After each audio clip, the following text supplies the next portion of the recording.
Boa noite, queridos irmãos e irmãs. Boa noite. Beleza de boa noite, hein?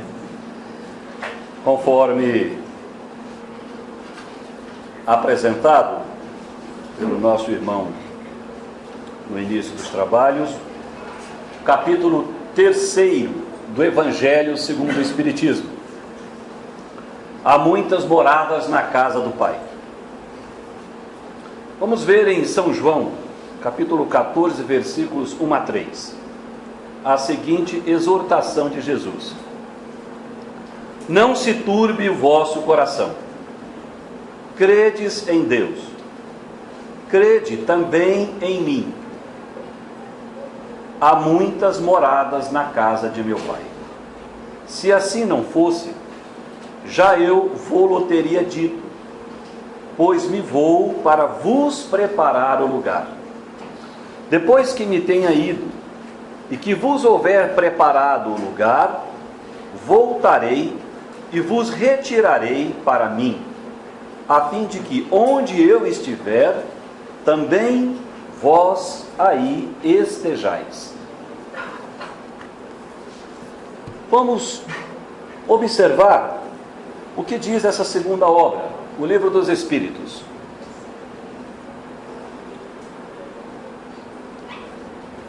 Questão 55 do Livro dos Espíritos.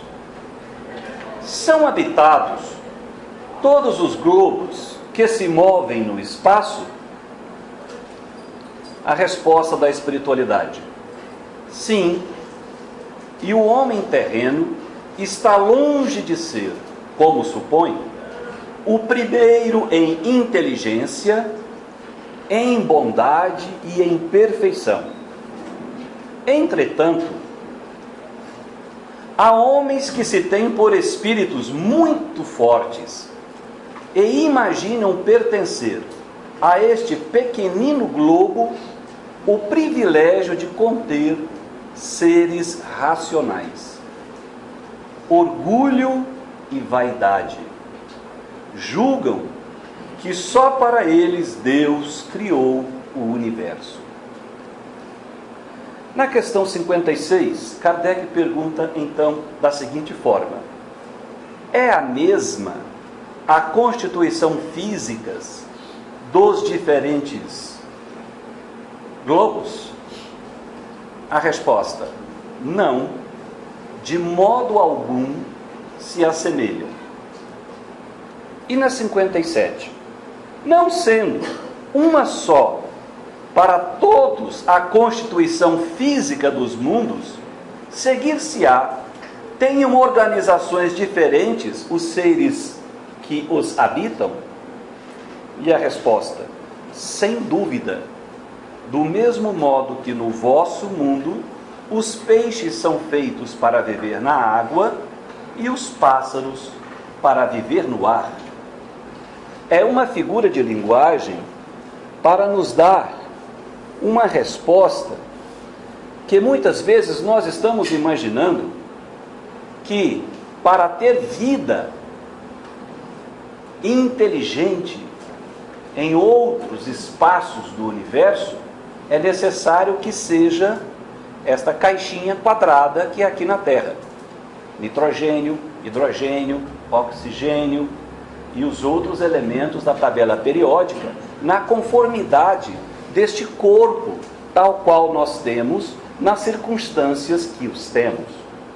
A espiritualidade vai nos dizer que há vida, porque Deus não teria criado este universo apenas para colocar neste cisquinho chamado Terra vida inteligente. E tudo o mais que há no universo, bilhões de trilhões de galáxias, apenas para recrear a nossa vista à noite e nós olharmos junto com as nossas namoradas, os namorados: olha que lindo, a lua brilha para você. Não é isso a ação de Deus no universo. Porém, há outras circunstâncias a serem observadas além desta questão das muitas moradas físicas nos vários astros que estão no universo. Vejamos aqui o que diz o Evangelho segundo o Espiritismo. Muitas moradas na casa do Pai pode também ser entendido como diferentes estados da alma na erraticidade. Para aqueles que nos visitam pela primeira vez, ou está iniciando na doutrina espírita, erraticidade é um termo que se utiliza para dizer que é, genericamente falando, um espaço espiritual, extracorpóreo, aonde habitam todos os espíritos que precisam reencarnar. Ou seja, aqueles de nós que ainda não atingimos um grau evolutivo de espírito puro e que, portanto, precisamos viver mais vidas para aprender, evoluir, nós todos, genericamente falando, quando desencarnamos, vamos estar nesta parte chamada, genericamente, erraticidade. Então, diferentes estados da alma na erraticidade. Observemos a informação. A casa do Pai é o universo. As diferentes moradas são os mundos que circulam no espaço infinito e oferecem aos espíritos que neles encarnam moradas correspondentes ao adiantamento dos mesmos espíritos. Porém, independente da diversidade dos mundos, essas palavras de Jesus também podem referir-se ao estado venturoso ou desgraçado do espírito na erraticidade. Conforme se acha o espírito mais ou menos depurado e desprendido dos laços materiais, variarão ao infinito o meio em que os espíritos se encontrem, o aspecto das coisas, as sensações que o espírito experimenta, as percepções que ele tenha. Enquanto uns não se podem afastar da esfera onde viveram, outros se elevam e percorrem o espaço e os mundos. Enquanto alguns espíritos culpados erram nas trevas, os espíritos bem-aventurados gozam de resplandecente claridade e do espetáculo sublime do infinito. Finalmente, enquanto o mal, atormentado de remorsos e pesares, muitas vezes insulado, sem consolação, separado daqueles que constituíam objeto de suas afeições, pena sob o guante dos sofrimentos morais, o espírito do homem justo, em convívio com aqueles a quem ama, frui delícias de uma felicidade indizível. Também nestes estados, portanto, há muitas moradas, embora não circunscritas nem localizadas. O que quer dizer a espiritualidade nesta mensagem a todos nós? É que existem duas circunstâncias claras. Este mundo tridimensional, ao qual nós estamos aqui agora encarnados na matéria, e neste mesmo mundo, a Terra, há uma infinidade de moradas neste que nós chamamos genericamente de plano espiritual. Plano espiritual, então, tem locais que servirão de guarida, de morada, para todas as categorias morais nossas enquanto estávamos encarnados. Hoje, a título exemplificativo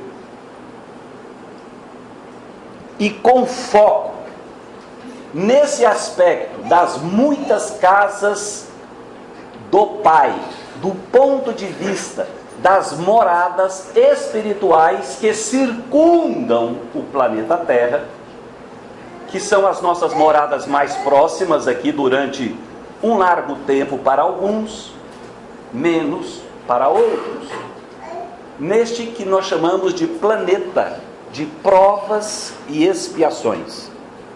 Nessa escala de mundos, do ponto de vista didático-pedagógico, diz-se que a Terra é um planeta de provas e expiações. Que haveria, didaticamente, um mundo inferior à Terra, mundo inferior. Depois um mundo imediatamente superior, dito mundo de regeneração, e assim sucessivamente. Então aqui na Terra, didaticamente dita planeta de provas e expiações, nós vamos ter espaço-tempo aqui encarnado e espaço-tempo fora da matéria, mas vinculado à Terra. Neste sentido, nós fomos buscar numa obra, esta aqui, chamada O Céu e o Inferno, é uma das 5 obras básicas da doutrina espírita. 3 relatos sintetizados. O relato daquele homem de comportamento,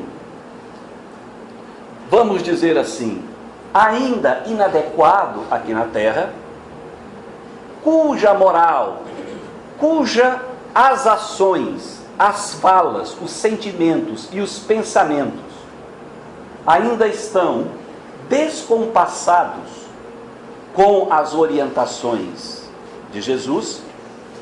Falo de Jesus do ponto de vista de nós cristãos, mas de todos os outros luminares nas outras demais denominações religiosas, porque como o próprio Evangelho segundo o Espiritismo nos ensina, o verdadeiro cristão é o homem de bem, independente da denominação religiosa.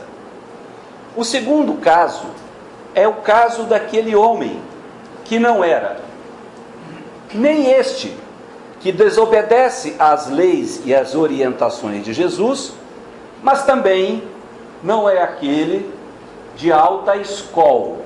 Por isso, o livro O Céu e o Inferno traz que é aquele homem mediano, a alma do homem mediano. E por fim, o relato de um espírito ditoso, aquele que, enquanto esteve na terra, foi entendido como um homem de bem. São 3 relatos de desencarnados trazidos via psicografia e colocado nesta obra para nos dar uma ideia aproximada do que são essas moradas da casa do Pai, espiritualmente falando, que nos aguarda daqui a pouco. Vamos lá. A primeira, o espírito se identifica com o nome de Novel, espírito em condição sofredora. Na reunião mediúnica, o espírito se dirige ao médium nos seguintes termos: vou contar-te o meu sofrimento quando morri. Meu espírito, preso ao corpo por elos materiais, teve grande dificuldade em desembaraçar-se, o que já foi, por si só, uma rude angústia. A vida que eu deixava aos 21 anos era ainda tão vigorosa que eu não podia crer na sua perda. Por isso procurava o corpo. Estava admirado, apavorado por me ver perdido num turbilhão de sombras. Por fim, a consciência do meu estado e a revelação das faltas cometidas em todas as minhas encarnações feriram-me subitamente, enquanto uma luz implacável me iluminava os mais secretos âmagos da alma, que se sentia desnudada e logo possuída de vergonha acabrunhante. Eu procurava fugir a esta influência, interessando-me pelos objetos que me cercavam, novos, mas que, no entanto, já conhecia. Os espíritos luminosos, flutuando no éter, davam-me a ideia de uma aventura à qual eu não podia aspirar. Formas sombrias e desoladas, mergulhadas umas em tedioso desespero, furiosas ou irônicas outras, deslizavam em torno de mim ou por sobre a terra a que me chumbava. Eu via agitarem-se os humanos, cuja ignorância invejava. Toda uma ordem de sensações desconhecidas, ou antes reencontradas, invadiram-me simultaneamente. Como que arrastado por força irresistível, procurando fugir à dor encarniçada, franqueava as distâncias, os elementos, os obstáculos materiais, sem que as belezas naturais, nem os esplendores celestes pudessem acalmar um instante a dor acerba da consciência, nem o pavor causado pela revelação da eternidade. Pode um mortal prejulgar as torturas materiais pelos arrepios da carne, mas as vossas frágeis dores, amenizadas pela esperança, atenuadas por distrações ou mortas pelo esquecimento, não vos darão nunca a ideia das angústias de uma alma que sofre sem tréguas, sem esperanças, sem arrependimento. Decorrido um tempo, cuja duração não posso precisar, invejando os eleitos, cujos esplendores entrevia, detestando os maus espíritos que me perseguiam por remoques, desprezando os humanos, cujas torpezas eu via, passei de profundo abatimento a uma revolta insensata. Chamaste-me, finalmente, e pela primeira vez, um sentimento suave e terno me acalmou. Escutei os ensinos que te dão os teus guias. A verdade impôs-se. Orei. Deus ouviu-me. Revelou-se-me por sua clemência, como já se me havia revelado por sua justiça. Este espírito, então, parecidíssimo com o que relata a entidade espiritual nesta parte introdutória que nós lemos no Evangelho, relata que durante um tempo, que ele não soube precisar que tempo era este, sofreu no plano espiritual muito mais do que havia sofrido na terra. E por quê? Porque uma luz da qual ele não podia fugir em nenhum momento, desnudava a ele todo o mal que havia causado a si e a outrem. E da consciência ele não conseguia fugir. Amados, eu costumo dizer que para nós, espiritistas, é muito importante nós ouvirmos algumas verdades que Jesus nos deixou e as compreendermos bem profundamente. Por exemplo, Jesus nos diz assim: eu sou o caminho, a verdade e a vida. ninguém vai ao Pai senão por mim. Ora, nós espiritistas, então, precisamos, com a chamada fé raciocinada, compreendermos que Jesus não está brincando. Ele está dizendo que Ele traz para nós a verdade. Esta lição que foi dita aqui desse espírito sofredor, nós temos um outro ensinamento de Jesus.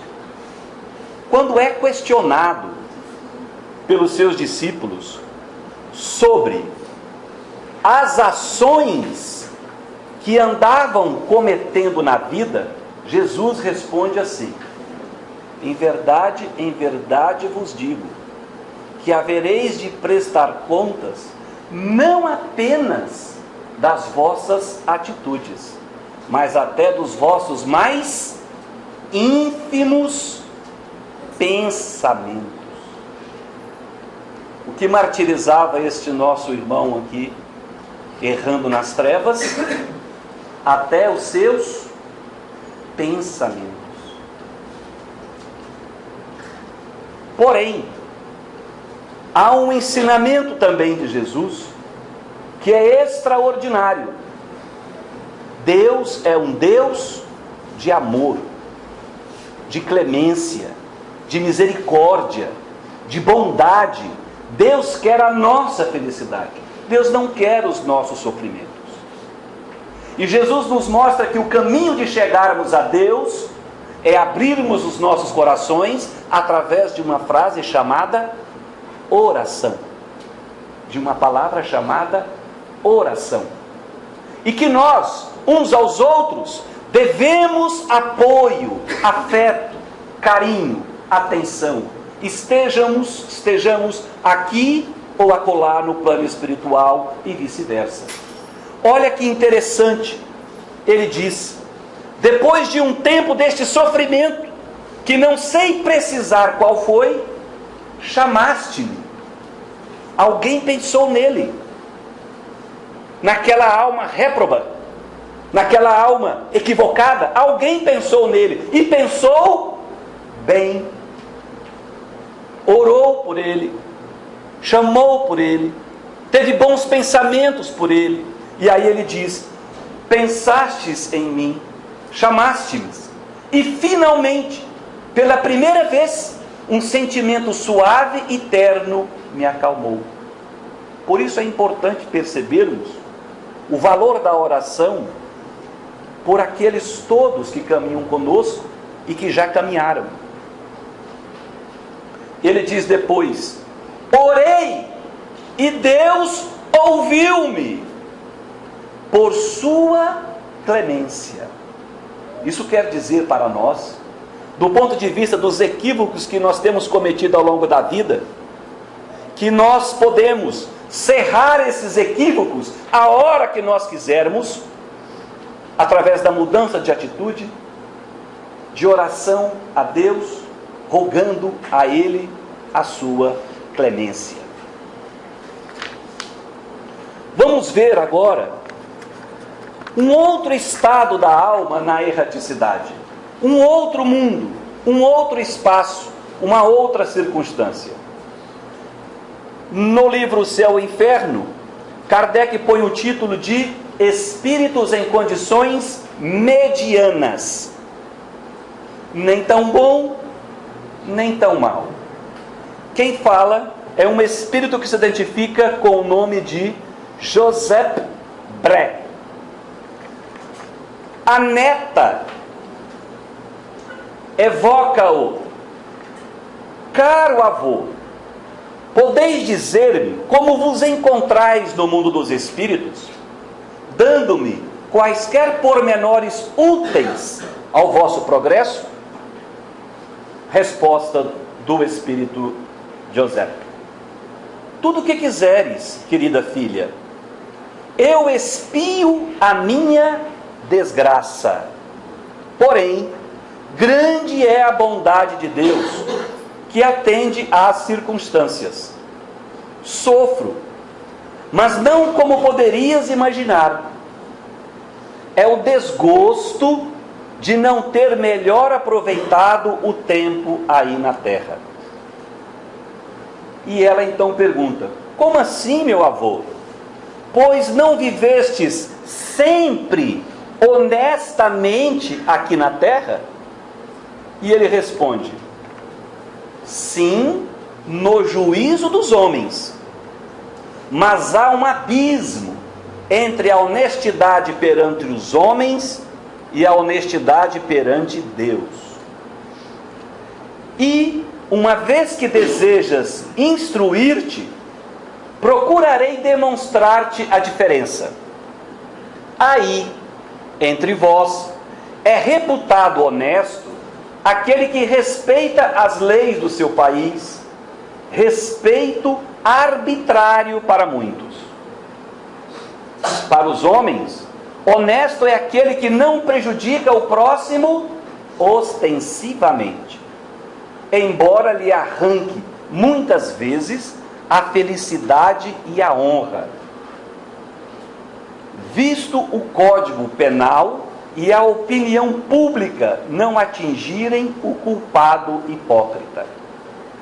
Em podendo fazer gravar na pedra do túmulo um epítafio de virtude, julgam muitos homens terem pago sua dívida à humanidade. Grande erro. Não basta para ser honesto perante Deus ter respeitado as leis dos homens. É preciso, antes de tudo, não haver transgredido as leis divinas. Honesto aos olhos de Deus será aquele que, possuído de abnegação e amor, consagre a existência ao bem, ao progresso dos seus semelhantes. Aquele que, animado de um zelo sem limites, for ativo na vida, ativo no cumprimento dos deveres materiais, ensinando e exemplificando aos outros o amor ao trabalho. Ativo nas boas ações, sem esquecer a condição de servo ao qual Deus pedirá contas um dia, no emprego do seu tempo. Ativo, finalmente, na prática do amor a Deus e ao próximo. Assim, o homem honesto perante Deus deve evitar cuidadoso as palavras mordazes, veneno oculto sob as flores, que destrói reputações e acabrunha o homem, muitas vezes cobrindo-o de ridículos. Pois bem, tê-lo-ia eu sido, então, um homem honesto perante Deus? E ele mesmo responde: não. Confesso, minha neta, sem corar, que faltei a muito desses deveres, que não tive a atividade necessária, que o esquecimento de Deus impeliu-me a outras faltas, as quais, por não serem passíveis de punição perante as leis humanas, nem por isso deixam de ser atentatórias às leis de Deus. Agora, compreendendo-o, muito sofri e sofro, e assim é que hoje espero, mais consolado, a misericórdia desse Deus de bondade, que prescruta o meu arrependimento. Transmite, cara filha, repete tudo o que aí fica a quantos tiverem a consciência onerada, para que reparem suas faltas à força de boas obras, a fim de que a misericórdia de Deus se estenda sobre todos eles. Amados, creio que essa exortação deste Espírito dito mediano, que aos olhos dos homens aqui na terra, enquanto viveu entre os homens, foi considerado um homem honesto, digno, quando ele mesmo diz que, corando de vergonha, reconhece que sim, na sua lápide, ali estava gravado: aqui jaz um homem honesto, mas que a sua consciência, perante tudo que ele poderia ter feito de bom a si e ao próximo, e deixou de fazê-lo, e mais ainda, por todos aqueles que ele prejudicou, sem que as leis humanas o atingissem, como vulgarmente diz aqui, palavras mordazes, traduzindo, fofoca, intriga, difamação, lançando a reputação dos outros na lama, sem perceber, muitas vezes, como ele não percebeu, a gravidade do que estava fazendo e os prejuízos que estava causando ao trem e às obras destes outrens. É para que nós reflitamos bastante sobre essa circunstância, aonde muitos de nós nos encontramos. Vamos observar agora um terceiro espaço, uma terceira morada, que sem deixar de ser a erraticidade, é totalmente diferente destas duas. Vamos ler o que diz o céu e o inferno, relato no estado da erraticidade do espírito de um homem de bem. Samuel Filipe é o espírito que se comunica. Kardec faz o introdutório.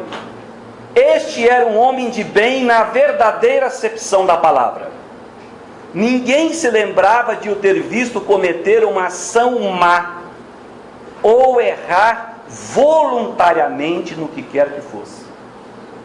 De um devotamento extremo pelos amigos, podia-se ter como certo o seu acolhimento, ainda que contrários ao seu próprio interesse. Trabalhos, fadigas, sacrifícios, nada o impedia de ser útil, e isto sem ostentação. Admirando-se ele quando alguém lhe atribuía, por esses predicados, um grande mérito. Jamais desprezou aqueles que lhe fizeram mal, antes se dava pressa em servi-los, como se bem semelhante lhe houvessem feito. Em se tratando de falar dos ingratos, ele dizia: não é a mim, porém, a eles que deveis lastimar. Este homem, diz Kardec, teve na terra uma vida obscura, porém laboriosa e bordada de rudes provações. Kardec faz a evocação, e aqui é o próprio Kardec quem evoca. Tendes uma recordação nítida dos últimos instantes da sua vida na terra? E Samuel responde a Kardec: perfeitamente. Conquanto essa recordação reaparecesse gradualmente, no instante preciso do desprendimento, eram confusas as minhas ideias. Kardec então pergunta: quereríeis, a bem da nossa instrução e do interesse que nos mereceis pela vossa vida exemplar, descrever como ocorreu o vosso trespasse da vida corporal para a vida espiritual? E ele responde: conquanto sofresse cruelmente com a moléstia que me acometeu, na hora da morte quase não tive agonia. A morte sobreveio-me como um sono, sem lutas nem abalos. Sem temor pelo futuro, não me apeguei à vida e não tive por conseguinte de me debater nos últimos momentos. A separação completou-se sem dor, nem esforço, sem que eu mesmo de tal me apercebesse. Meu calmo despertar constatava com o estado precedente. Não sentia mais dores e exultava de alegria. Queria erguer-me, caminhar, mas um torpor nada desagradável, antes deleitoso, me prendia, e eu me abandonava a ele prazerosamente, sem compreender a minha situação, conquanto eu não duvidasse já ter deixado a terra. Vi minha mulher e alguns amigos ajoelhados no meu quarto, chorando, e considerei para mim, que me julgavam morto. Quis então desenganá-los de tal ideia, mas não pude articular uma palavra, e daí concluí que sonhava. O fato de me ver cercado de pessoas caras, de há muito falecidas, e ainda de outras que à primeira vista não podia reconhecer, fortalecia em mim essa ideia de um sonho, em que tais seres por mim velassem. Esse estado foi se alterando de momentos de lucidez e de sonolência, durante os quais eu recobrava e perdia a consciência do meu eu. Pouco a pouco, as minhas ideias adquiriram mais lucidez. A luz que entrevia por denso nevoeiro fez-se brilhante, e eu comecei a compreender-me, a reconhecer-me, compreendendo e reconhecendo que não mais pertencia ao mundo dos homens. Certamente, se eu não conhecesse o Espiritismo, a ilusão perduraria por muito mais tempo. O meu invólucro material não estava ainda inumado e eu o olhava com piedade, felicitando-me pela separação, pela liberdade, pois se eu era tão feliz por haver, enfim, desembaraçado-me dele. Respirava agora livremente, como quem sai de uma atmosfera nauseante. Indizível sensação de bem-estar penetrava todo o meu ser. A presença dos que me amara alegrara-me sem me surpreender, antes parecendo-me natural que eles ali estivessem me aguardando, como se os encontrasse depois de uma longa viagem. Uma coisa me admirou logo: o compreendermos-nos uns aos outros sem articular uma só palavra. Os nossos pensamentos transmitiam-se pelo olhar somente, como que por efeito de uma penetração fluídica. O mundo em que me vejo pode fazer com que desdenhe a terra, mas não os espíritos encarnados na terra, pois somente entre os homens é que a prosperidade faz esquecer os companheiros de infortúnio. Pudessem os homens compreender a vida futura, e que força, que coragem esta convicção não lhes daria nas suas adversidades. A minha desolução, todavia, avulta, quando vejo os homens retardando o advento da sua felicidade por falta de coragem, por murmúrios, vacilações e, sobretudo, por qualquer ato reprovável. Trato, então, de os desviar do mau caminho. E se o consigo, isso é uma felicidade, não só para mim, como para outros espíritos. Quando, ao contrário, a intervenção é improfícua, exclamo com pesar: mais um momento de atraso. Mas consola-me a ideia de que nada se perde irremissivelmente e que Deus é o soberano amor e bondade para com todos nós. Amados, muitas vezes, e com justa razão, ficamos muitos de nós, durante um largo tempo, questionando sobre como é que será a nossa vida em Marte, em Júpiter, ou numa outra galáxia qualquer. Mas o trabalho de hoje, a nossa preleção de hoje, é para procurar nos mostrar que se é justo ficarmos analisando essas questões de quando é que nós viveremos em outros planetas e em outros astros. Mais importante ainda é, neste momento de nossas vidas, analisarmos que mundo eu gostaria de viver logo após sair desta casca chamada corpo. Que tipo de psicografia nós imaginamos que nós iremos dar daqui a alguns anos, quando nós desencarnarmos? Será o relato de um sofredor? Será o relato de um homem mediano? Será o relato de um homem feliz? A espiritualidade nos chama a atenção para que cada um de nós construa muito bem hoje o nosso amanhã. Como nos assevera Jesus, procuremos cultuar os tesouros da alma, que o ladrão não rouba, que a traça não corrói.